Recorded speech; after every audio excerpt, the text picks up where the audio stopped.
Hey guys, welcome back to lesson 2.3 about trig identities. We actually used a couple of these in the last lesson. So today we're going to look at all the different identities that we know and just use them to establish some identities. I'll talk about what that means in a minute. So let's get cooking. So these quotient identities up here, you guys already know these. These are just the definitions of tangent, cotangent, cosecant, secant, cotangent. It's just what each one of these things actually means. So we already know those. And cotangent, another way that we can say this one instead of 1 over tangent, we can say this is cosine over sine, which is 1 over tangent. It's the exact same thing. It's just another way of remembering it instead of just 1 over tangent. So Pythagorean identities, this one right here is by far the most important one that you're going to need to remember. So sine squared plus cosine squared is equal to 1. I gave a brief explanation for why this is true at the end of the last video in that last problem. So if you want to go watch that, you can. These two follow from this one. You can prove these two using this identity. And we actually used this one in the last video also.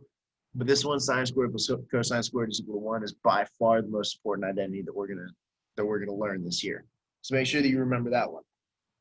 So now we're gonna look at the even and odd identities. Remember, if you remember what you know about even functions, an even function means that if you change the sign, the sign, so the positive or negative of the input, if the function is even, the output doesn't change. If it's odd, the sign of the output changes. So sine, cosecant, tangent, cotangent are all odd functions. You change the sign of the input, it changes the sign of the output. Cosine and secant are not. Cosine and secant are even. So if you change the sign of the input, it does not change the sign of the output for cosine and secant. So now let's take a look at establishing some identities using some of these rules. So we're going to try to establish this identity. So what establishing identity means is typically the best way to establish an identity is take one side of the equation and manipulate it so that it is equal to the other side of the equation. So right here, I see this just says secant theta over here. So I'm going to take this side and try to manipulate it. Anytime I've got like cosecant, tangent, anything that I can use a quotient for, I usually want to try that first. So like cosecant theta is 1 over sine theta times tangent of theta is sine theta over cosine theta.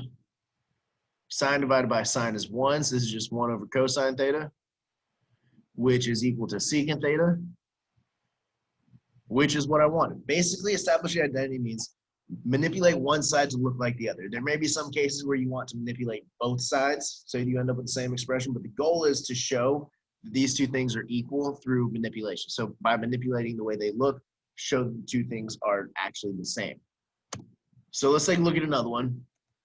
We've got 1 plus tangent u over 1 plus cotangent u equals tangent u. So with this one, I notice I have just tangent over here, so I'm going to take this side of the equation, try to manipulate it. Again, the first step that might be most helpful is to start with those ratios or the quotients. So 1 plus sine u over cosine u over 1 plus cosine u over sine u.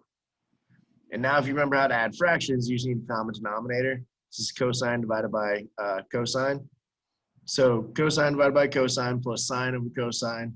This is cosine u plus sine u divided by cosine u divided by, same thing down here, this is sine over sine. So this is sine u plus cosine u over sine u. Now if you remember how to divide fractions, I can rewrite this as cosine u plus sine u over cosine u times, multiply by the reciprocal, this is sine u over sine u plus cosine u.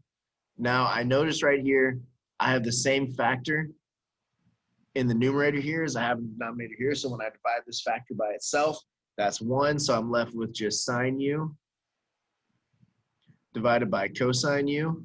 And sine divided by cosine is the same thing as tangent u. So I have established the identity. I've shown this portion over here is equal to tangent u. So my identity is established. So let's take a look at one more. So I want to establish this identity that this expression over here is equal to 1. So again, I see some tangents, some cotangents, some secants, some cosecants. I want to start by using the quotient. So or tangent. So this is sine of v over cosine of v plus cosine of v over sine of v divided by secant. So secant is 1 over cosine of v times cosecant, so that's 1 over sine of v. So now let's look at the numerator first. So in order to add these together, I need a common denominator, so you can multiply this by cosine, multiply this by sine. So what I end up with is sine squared v plus cosine squared v over sine v cosine v divided by, the whole thing divided by, 1 over cosine v sine v. These are looking more and more like u's, but you know what it is. So I notice here, sine squared plus cosine squared, that's my most important Pythagorean identity. That's 1. So I'm going to rewrite this as 1 over sine v cosine v times, I'm going to multiply by the reciprocal of this, cosine v sine v over 1. Cosine v sine v divided by sine v cosine v is equal to 1. So it's just 1 over 1, which is equal to 1. So my identity has been established. I've shown that this over here is equal to 1. All right, so that is it for today's lesson. So today we basically talked about the trig identities, the ones, the quotient identities, Pythagorean identities, not identities, and then we did some work with establishing identities. So basically showing that one expression is equal to another through manipulation using the trig identities. So I hope you took some good notes. If you have any questions, be ready to bring them to class, and I hope you have a fantastic day. I'll see you next time.